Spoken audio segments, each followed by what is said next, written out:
Aquí, listo. Gracias Bueno, a ti. entonces, Perdón que quedó como en contraluz, pero bueno, he sí, intentado. ahí está bien, muchas gracias, doctora.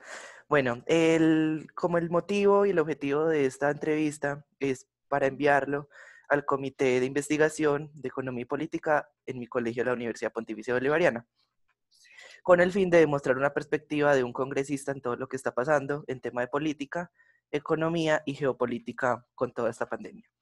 Bueno, entonces, pues primero me gustaría como que te presentaras, decir quién es Paolo Holguín, qué le ha dado a este país, por dónde ha pasado, qué cargos ha ocupado, qué has hecho actualmente como senadora de la República y si has tenido algún padrino o alguna persona que te apoye para llegar hasta donde estás en este momento. Sí, bueno, yo soy Paola Holguín, soy antioqueña de 46 años, actualmente soy senadora de la República reelecta, este es mi segundo periodo en el Congreso. Yo soy comunicadora social de profesión. Hice en la Bolivariana una maestría en estudios políticos con énfasis en economía y desarrollo. Hice una maestría en seguridad y defensa en la Escuela de Guerra de Bogotá y estudié seguridad y defensa y contraterrorismo y contrainsurgencia en la Universidad de Defensa en Washington. Eh, Fui muchos años docente en Bolivariana y en EAFIT. Luego fui asesora de la Presidencia de la República de Colombia de 2003 a 2008. En 2008 fui a México como encargada de asuntos políticos a la embajada. Regresé en 2009 y estuve hasta el final del periodo del expresidente Uribe. Luego trabajé como consultora de USAID, que es la Agencia de Estados Unidos para la Cooperación. Fui asesora del presidente Felipe Calderón de la presidencia de México el último año de su gobierno y también trabajé como asesora de distintos alcaldes en México y de el expresidente argentino Mauricio Macri cuando era alcalde de la Ciudad Autónoma de Buenos Aires. He sido como consultora y conferencista en temas de seguridad y justicia en distintos países de América Latina. Y ya, ese es un poco, en el Congreso estoy en la Comisión Segunda, que es la Comisión de Seguridad, Defensa, Comercio y Relaciones Internacionales. Soy presidenta hasta el 20 de junio de la Comisión de Inteligencia y Contrainteligencia y soy principal en la Comisión Asesora de Relaciones Internacionales. He trabajado muchos proyectos de ley sobre temas de fuerza pública, educación y medio ambiente en el Congreso. Eh, Durante estos 5, casi 6 años ya que voy a cumplir allí y pertenezco al Partido Centro Democrático.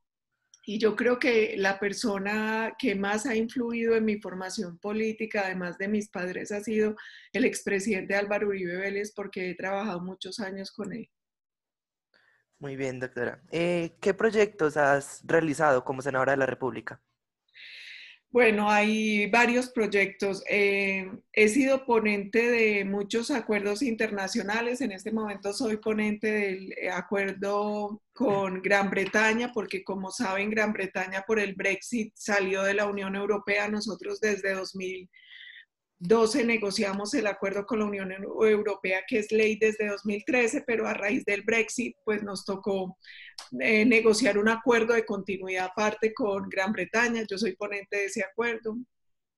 Fui ponente también del acuerdo para evitar la doble tributación con Italia y de otros acuerdos internacionales. También de la ley del veterano para la fuerza pública, de la ley de honores de operación Jaque. Me falta solo un debate para que aprueben un proyecto que es de nuestra autoría, que es sobre la estampilla para conseguir más recursos para la Universidad de Antioquia y la Universidad del Valle. Tengo varios proyectos de ley sobre temas de víctimas, de no apología al delito.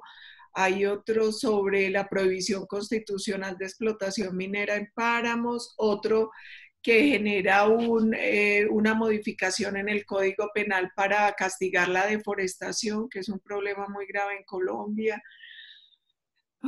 No lo son muchos, no, esos son Sí, más o menos de los que me acuerdo ahora. Sí, muy bien, doctora. Bueno, ya nos vamos al tema del conflicto armado colombiano, que es una parte muy importante de nuestra historia como país y es como el tema que más nos centramos en grado 11. Entonces, para ti, ¿cuál crees que es la influencia que dejó el conflicto armado para lo que Colombia es el día de hoy?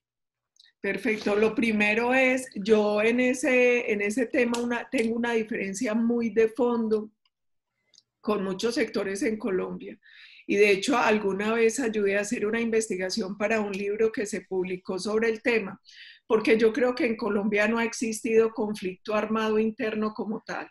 Es decir, en la definición técnica de guerra civil, Colombia no ha vivido esa guerra civil. Colombia lo que ha vivido son múltiples conflictos y entre ellos un conflicto contra el narcotráfico y el terrorismo, contra organizaciones guerrilleras dedicadas al narcotráfico y al terrorismo, organizaciones paramilitares y cárteles de narcotráfico.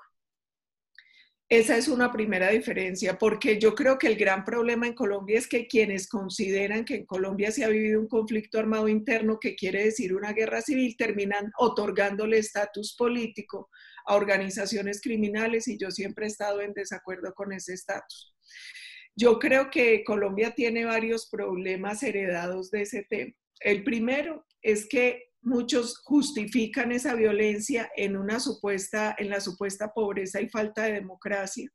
Yo no creo que sea cierto, yo creo que hay países más pobres y con más deficiencias democráticas que Colombia y no han enfrentado la violencia que nosotros hemos enfrentado. Yo creo que lo nuestro tiene que ver con múltiples causas, un problema de una debilidad estructural del Estado, una debilidad de la justicia, y a eso se le ha sumado una historia de narcotráfico y de contrabando que finalmente han sido como el combustible que ha permitido el fortalecimiento de esas estructuras criminales. Creo que Colombia ha caído en un error histórico y es hacer permanentemente acuerdos de paz con una marcada impunidad, acuerdos de paz que no han ayudado a eliminar completamente esas estructuras criminales, a fortalecer la institucionalidad para poder ir acabando con la violencia.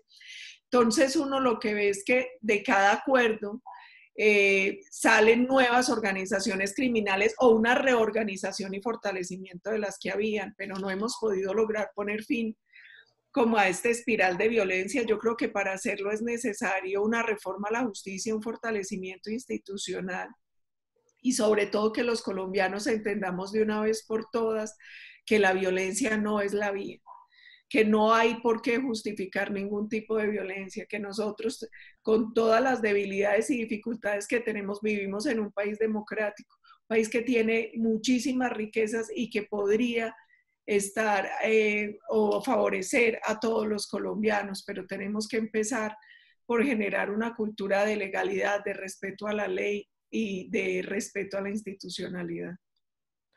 Muy bien, entonces, según como decía sobre los acuerdos de paz, una de las instituciones que se creó debido al acuerdo con el expresidente Juan Manuel Santos fue la JEP. Se dice que se creó la JEP para que los secretos de gobiernos, militantes de partidos y o desmovilizados no salgan a la luz, secretos que podrían incurrir en una investigación por la Corte Constitucional. ¿Crees que esto es cierto o no? No. Primero, yo creo que la JEP es un tribunal ilegal, ilegítimo. ¿Y por qué lo digo? Primero, porque la JEP surge de un acuerdo donde había un compromiso desde el comienzo. Juan Manuel Santos en el acuerdo durante todo el proceso y la FARC, incluso está así en el documento de los Llanos de Yarí que ellos firmaron, dice claramente que el acuerdo se va a someter a una refrendación popular y que se va a acatar la decisión del pueblo. En el referendo que hicieron el gobierno y la FARC, el pueblo dijo no. Sin embargo, a la fuerza, con la complicidad de sectores del Congreso, impusieron un acuerdo a los que los colombianos habían dicho no. Creo además que es ilegal e ilegítima la JEP porque personas extranjeras, entre ellos un peruano, un español y un argentino, con un marcado sesgo ideológico y que fueron denunciados en su momento por favorecimiento a estructuras criminales, terminaron siendo quienes ayudaron a elegir los magistrados de la JEP, como la FARC.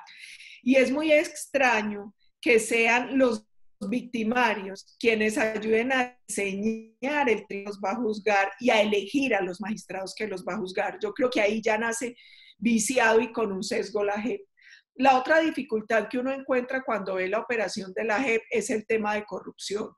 Varios de los miembros de la JEP hoy están privados de la libertad e investigados por la Fiscalía por obstrucción a la justicia, por favorecimiento de miembros de la FARC, por corrupción, algunos recibiendo dineros por el caso de Santrich.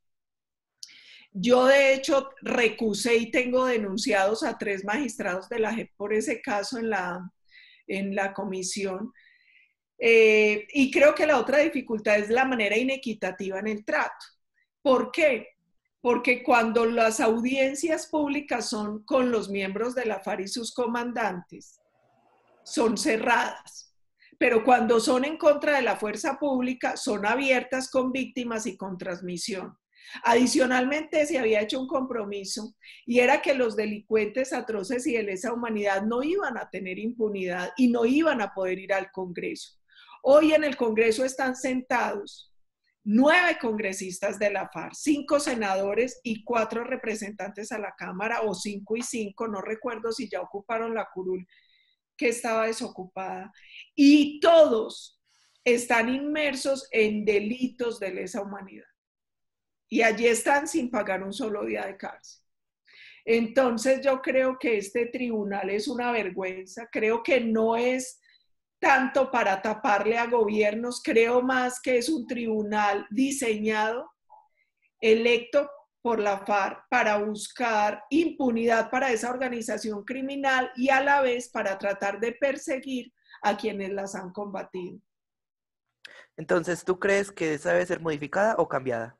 ¿O Yo creo eliminada que no completamente? debería existir y creo que en el marco del acuerdo, los que tengan verdadera voluntad de paz y los que no, todos deberían ser sometidos a nuestro sistema de justicia ordinario.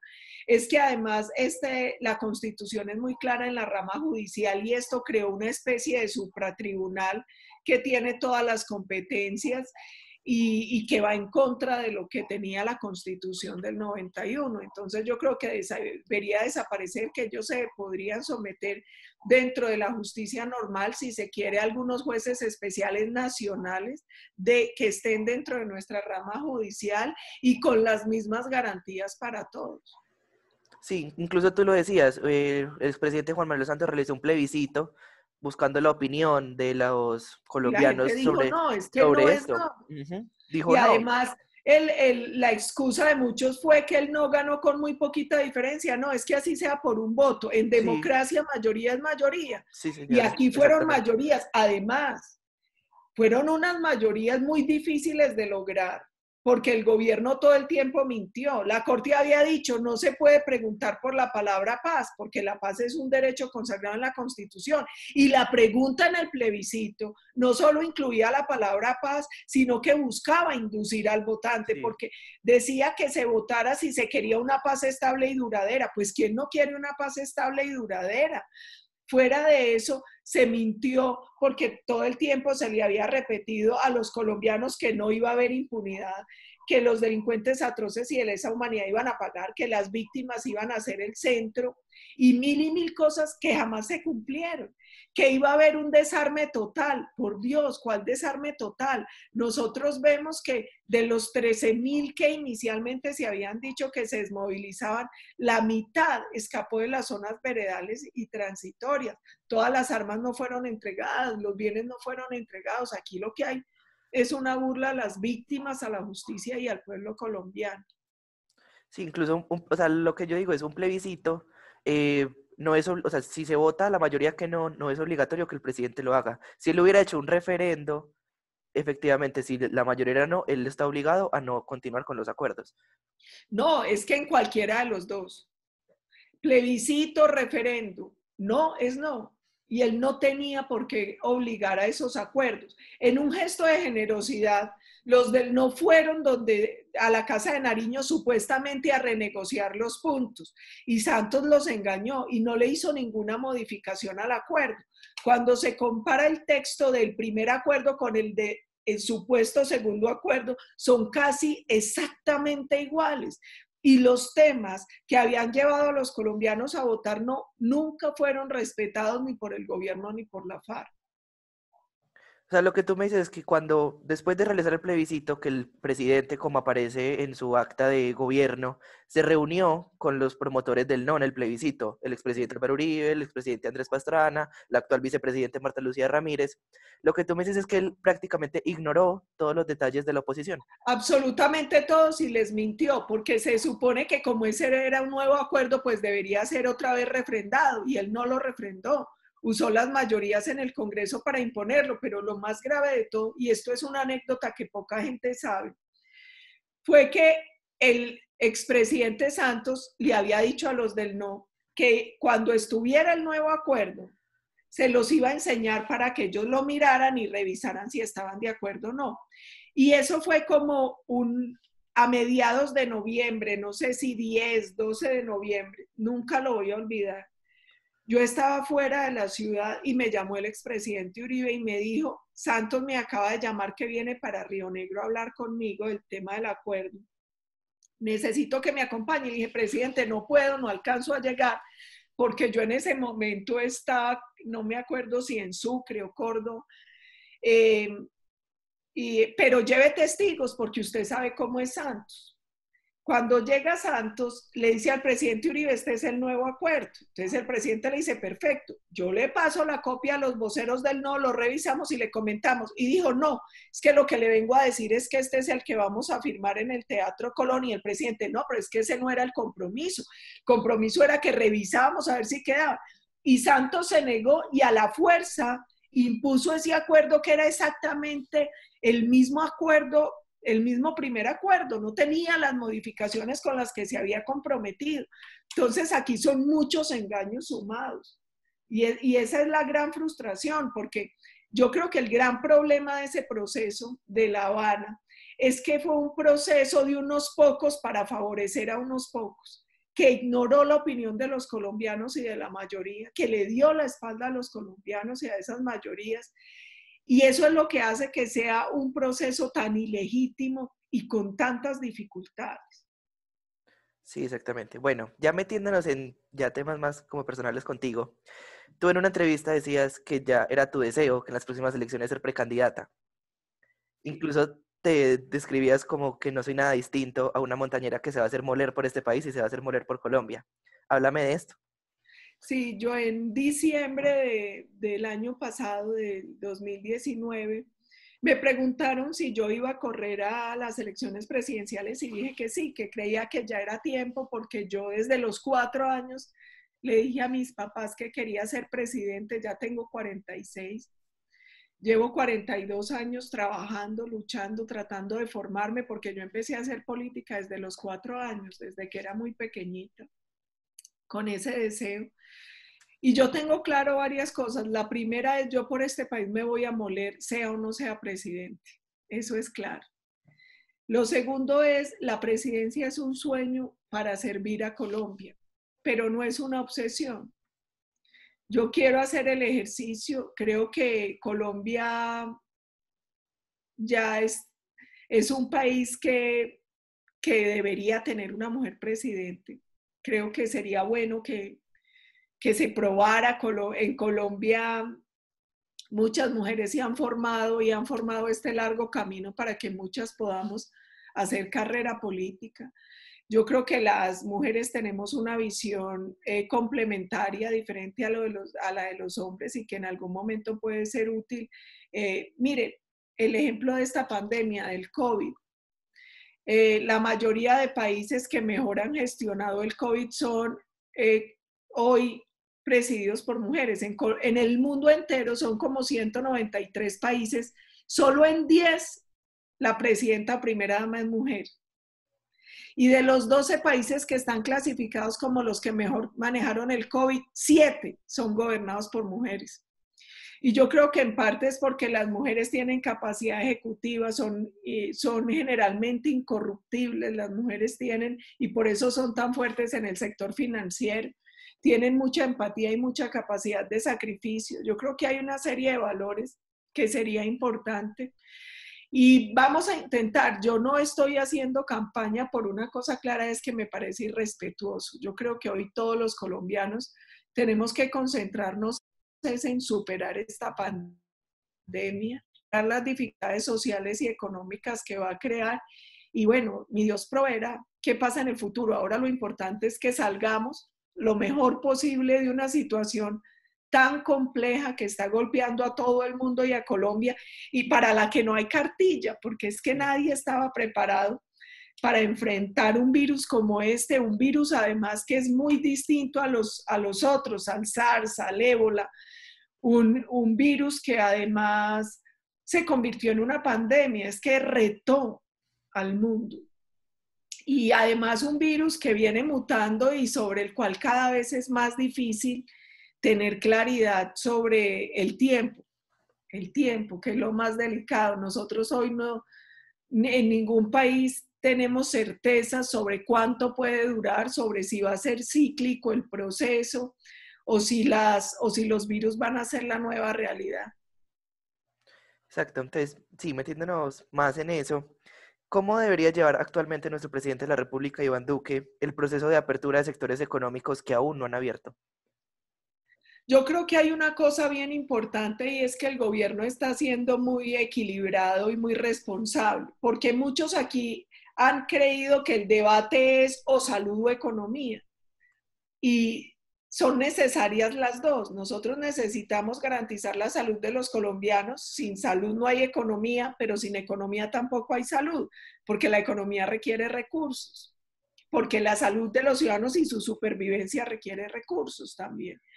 Entonces yo creo que el gobierno ha tratado de ser muy equilibrado, de cuidar la salud de los colombianos y a la vez tratar de ir haciendo algún manejo social y económico, sobre todo para evitar que haya hambre, que es lo que más nos angustia en medio de la crisis.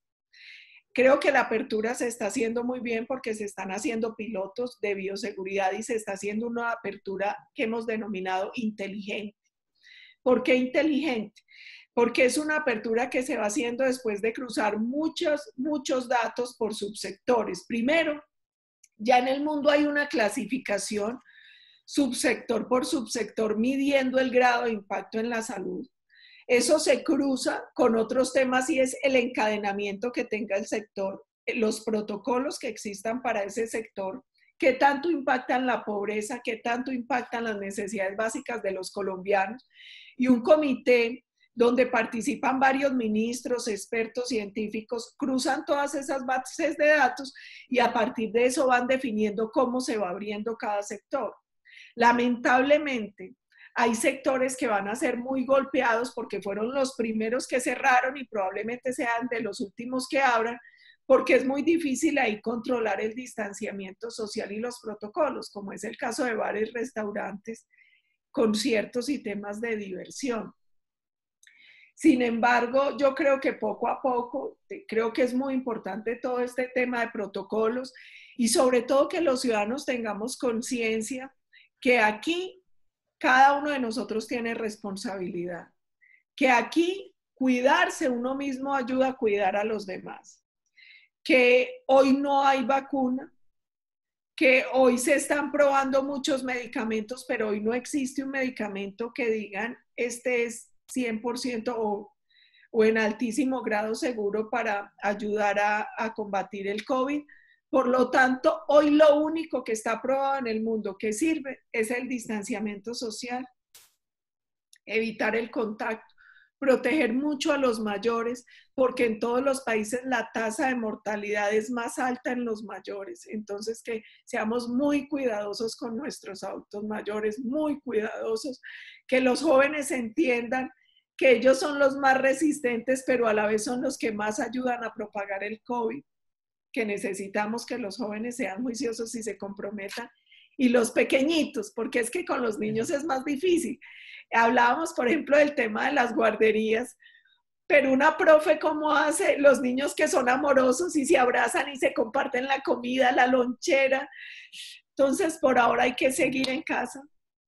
Los que puedan, los que no tengan, los que puedan trabajar, estudiar y hacerlo desde la casa, es urgente que se comprometan a hacerlo porque de esa manera están ayudando a los demás y al país a tratar de ir superando esta pandemia. Sí, claro. Antes de la pandemia, fuiste una de las promotoras y la que ayudó a elegir a nuestro presidente actual, Iván Duque. ¿Cómo piensas que fue la gestión del doctor Iván Duque como presidente de la República antes de toda esta crisis? Bueno, varias cosas. La primera es, yo creo que él es un hombre inteligente, bien intencionado, que quiere este país, pero creo que le tocó una coyuntura terrible desde el comienzo.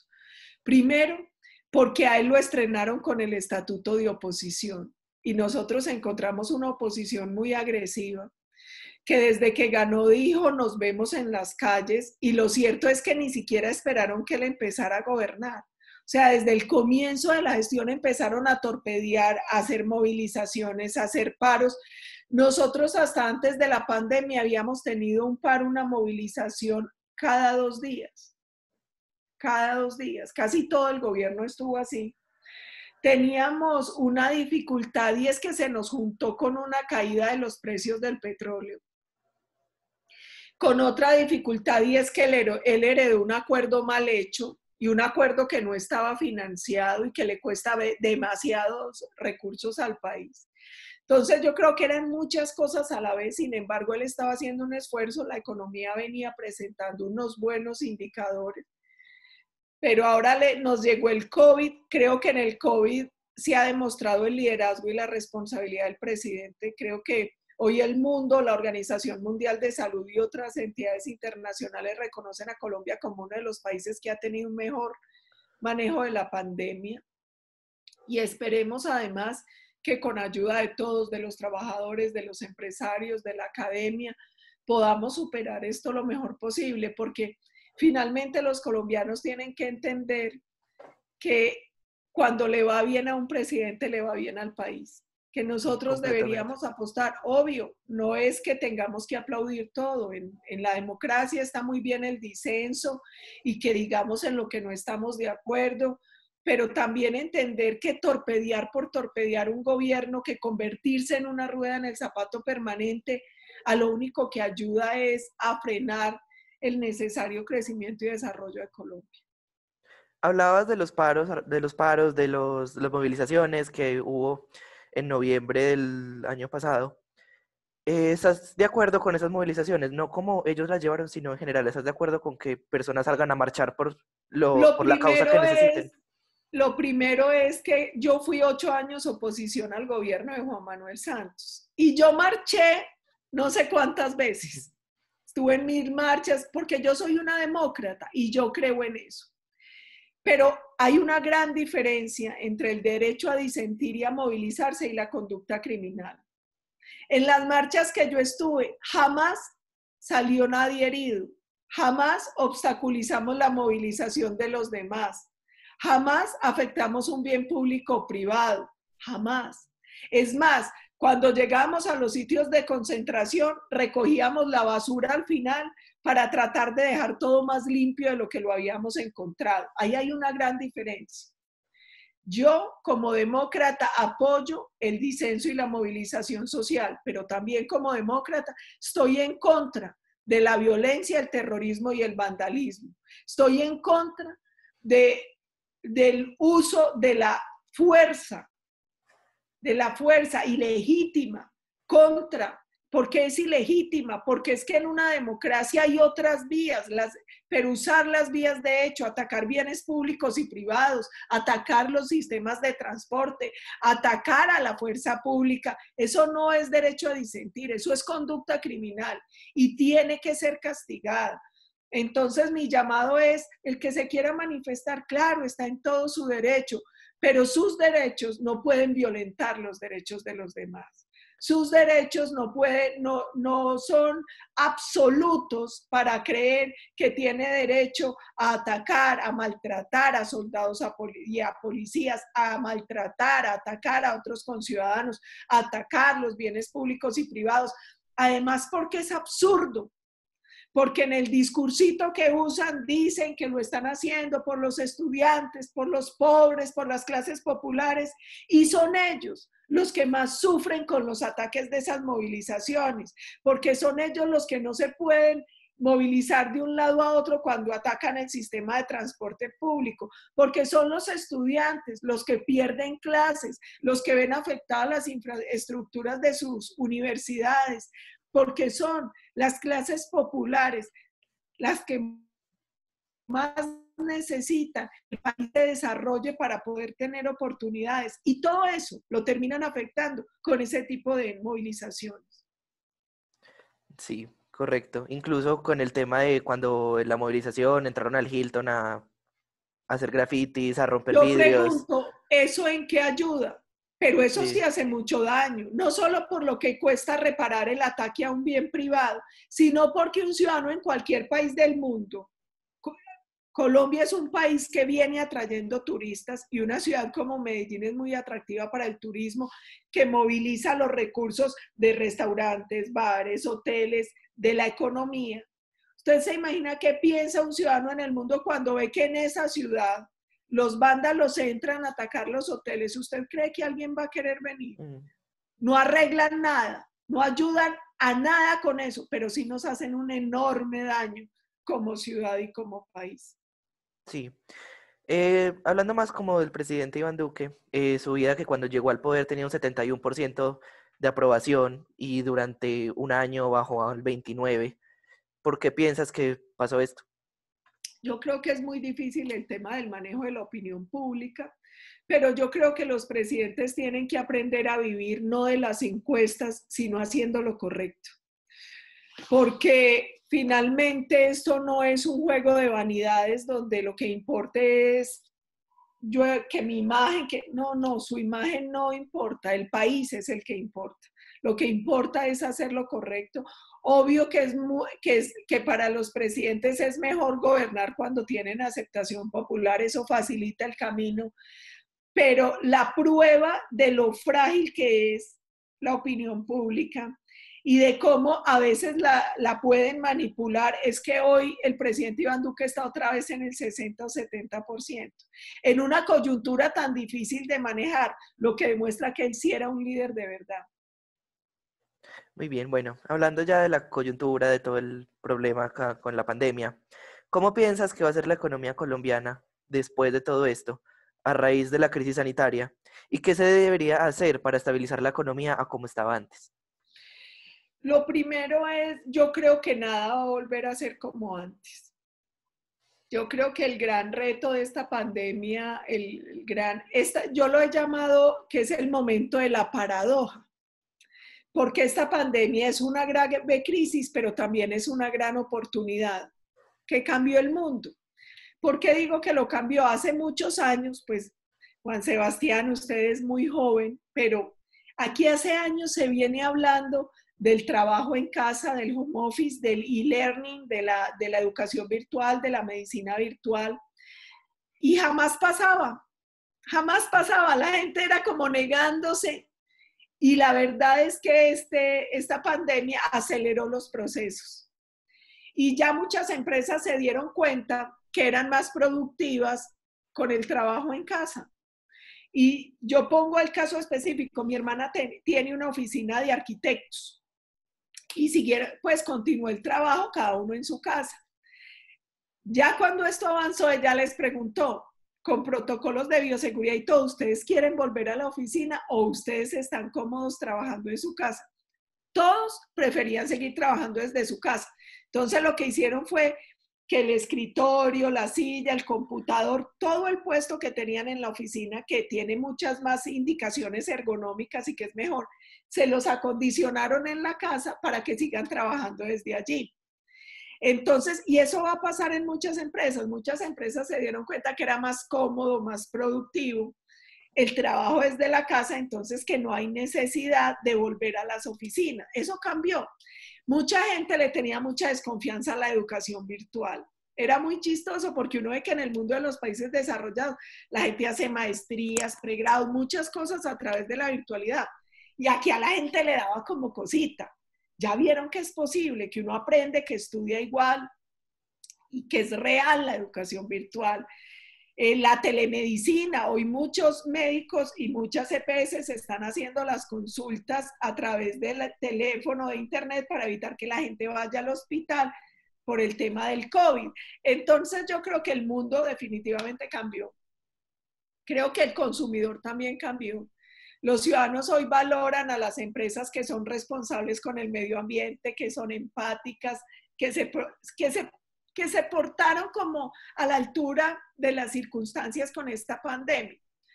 Entonces, creo que todo va a cambiar. Siento que Colombia está haciendo un esfuerzo para manejar responsablemente las finanzas, que se han sacado una serie de decretos para posponer pago de impuestos, para brindar algunos apoyos, por ejemplo, en pago de nómina, en pago de primas.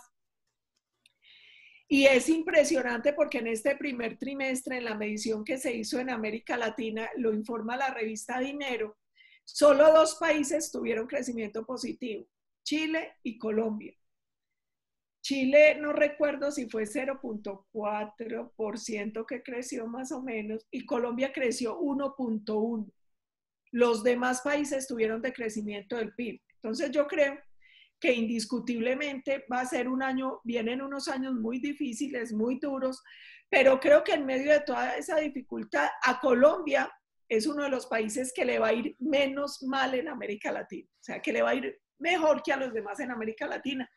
Y en parte es porque nuestro sistema financiero es muy fuerte, porque Colombia ha sido un pagador cumplido de deuda y tiene abiertos a buen precio créditos internacionales, y porque nuestro sistema económico, nuestros empresarios y nuestros trabajadores tienen una capacidad de reinvención y de resiliencia que yo creo que no lo tiene nadie más en el mundo.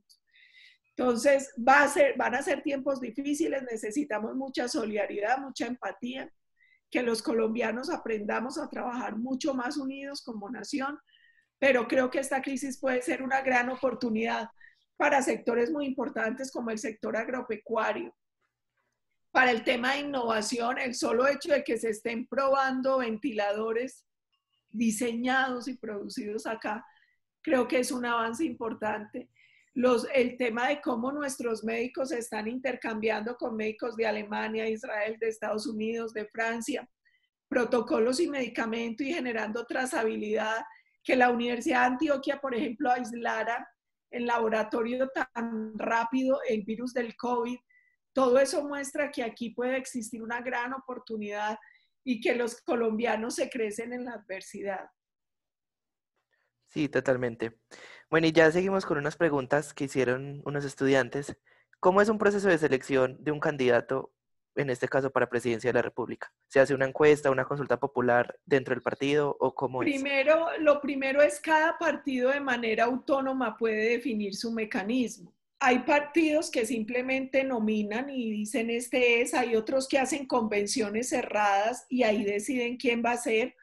El partido nuestro, por ejemplo, acostumbra mucho procesos donde hay una serie de foros, encuestas, incluso consultas populares, y de ahí se definen los candidatos. La primera etapa no está reglada, sino que cada partido autónomamente define si quiere o no sacar candidato y cómo hace la selección. Ahí es cada partido el que define el mecanismo. Sí, digamos, en las últimas elecciones regionales, aquí en Medellín y en Antioquia, lo que realizaron fue 5 precandidatos en alcaldía y 2 a gobernación. Se hizo una encuesta, se hizo una eliminación de la Se alcaldía hicieron 3. varios foros, sí, pero ese es un mecanismo que usa mi partido, porque para nosotros el debate público es muy importante. Por eso hacemos tantos foros, porque a nosotros nos interesa que el ciudadano esté formado y que esté muy informado sobre las propuestas, sobre las características de nuestros candidatos. En otros partidos lo normal es que a dedo o en una convención se defina el nombre del candidato. Y digamos, ustedes también pueden hacer acuerdos con otros partidos, caso de la Sí, consulta se pueden popular hacer en las elecciones coaliciones legislativas. y, exacto, y las coaliciones se pueden definir a través de distintos mecanismos, puede ser a través de consultas o eso. Esos tiempos sí están determinados por la registraduría. Y eso se puede hacer, eso está dentro de la ley. O incluso se puede llegar a hacer acuerdos en torno a un candidato con otros partidos sin necesidad de ningún mecanismo. Sí, caso Iván Duque, Marta Lucía Ramírez y Alejandro Ordóñez, que los tres Pero participaron en ahí una sí fuimos consulta. nosotros ahí sí fuimos a elecciones. Nosotros Sí, hicimos un proceso interno de Iván con 5 candidatos. Es que eso fue lo más teso. O sea, sí, el presidente Iván Duque tuvo que ganar un montón de elecciones antes de ser sí, presidente. claro, Tuvo que ganar precandidatura. las de precandidatura, después tuvo que ganar la primera y luego la segunda vuelta. Sí. Caso Santrich, lo que supimos de que se dieron cuenta de que continuaba con el narcotráfico y que volvieron a una segunda Marquetalia con Iván Márquez. ¿Qué puedes decir sobre esto? Lo primero eso es crónica de una muerte anunciada. Cuando Iván Márquez y Santrich fueron negociadores de La Habana. Y a mí nunca se me olvida cuando les preguntan si ellos van a pedir perdón a las víctimas y riéndose Santrich responde con un bolero, quizás, quizás, quizás. Y ellos todo el tiempo se burlaron. Lo que le da a uno vergüenza es que los que están sentados en el Congreso no digan nada frente a estos que negociaron ese acuerdo y que hoy continúan en el negocio del narcotráfico, que hoy continúan secuestrando, asesinando y reclutando menores, mientras ellos están muy cómodos allá sentados. O sea, ¿quién le va a responder al país por eso? ¿Quién le va a responder al país por el país, a Iván Márquez y Santrich? ¿Cuándo va a responder la JEP y la justicia que lo dejó escapar después de que lo habían capturado?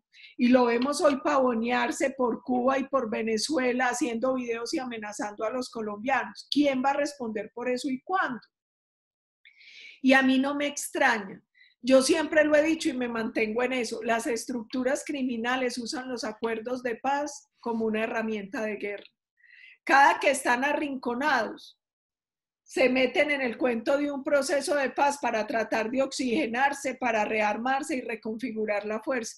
Eso ha sido lo grave de la historia de Colombia, que ha sido una historia de ciclos que se repiten y se repiten, de acuerdos de paz que lo único que sirve es para el fortalecimiento de los criminales. Muy bien. Acá tenemos otra que dice como un presidente debe tener sus proyectos pasados por el Congreso. Es cierto que si un presidente tiene su mayoría en oposición en el Congreso, este no podría realizar la mayoría de lo que quiere hacer. Lamentablemente hay una cosa clara y es, a la hora de votar los proyectos, lo que se debería considerar es el beneficio no del proyecto para el país. Punto. Y eso llevaría a que cada proyecto fuera analizado con ese criterio y se votara así, independiente de si uno es o no del gobierno. Eso no pasa en Colombia. Lamentablemente en Colombia se arman unas coaliciones de mayoría o de oposición que ayudan a sacar o que terminan torpedeando proyectos independientemente de que el país los necesite. Nosotros a veces hemos logrado que proyectos que no, a pesar de no tener mayoría, pasen, pero porque logramos hacer muchos esfuerzos y mucha pedagogía. Y en eso sería muy importante que participara más la ciudadanía. Porque yo creo que los ciudadanos pueden presionar más al gobierno para que voten proyectos. Yo le pongo un ejemplo, en este momento falta un solo debate para que se reforme la Constitución y se instaure en Colombia la cadena perpetua para los violadores de niños. Para mí ese proyecto es muy importante, porque lamentablemente en Colombia 2 niños son abusados cada hora. Eso es aberrante, eso muestra una sociedad enferma. Y yo creo que las penas duras pueden terminar a ayudar a disuadir y además evitan una cosa muy grave que es la reincidencia, porque normalmente los abusadores de menores cuando salen libres vuelven a abusar de menores. Con cadena perpetua se evita la reincidencia. Usted no se imagina lo duro que ha sido ese debate. Y por ejemplo, una cosa que a uno le duele, unos de los principales opositores son los miembros de la FARC, que deberían declararse impedidos. ¿Por qué? Porque en el Congreso existe una cosa que se llama conflicto de intereses. Y es que yo no puedo votar un proyecto donde yo pueda salir perjudicado o favorecido, donde yo tenga un interés específico. La FARC, sabiendo que es una estructura criminal, que de manera sistemática reclutó, abusó de menores y los obligó a abortar a muchas de esas niñas, no debería votar un proyecto como este, porque está en un claro conflicto de intereses. Ellos, sin embargo, no solo lo han votado, sino que lo han torpedeado en el Congreso. Y muchos de los firmantes del acuerdo, por temor al castigo. A mí eso me parece grave, me parece delicado. Y yo creo que ahí la sociedad debería despertar y ayudar a presionar más para que tengan que votarse positivos proyectos como ese, donde hay gente que ni siquiera debería tener derecho a votarlo, porque tiene un claro conflicto de intereses. Sí, claro.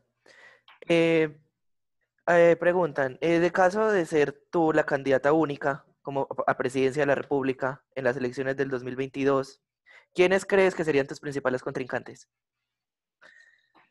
Yo me imagino que sale un candidato de izquierda, creo que van a insistir con Petro, que ha dicho que quiere también Fajardo. Sí, claro, se han escuchado nombres como Petro, Fajardo, Ángel María Petro, Robledo, María José Fajardo, Pizarro. seguramente otra vez intente Vargas Lleras.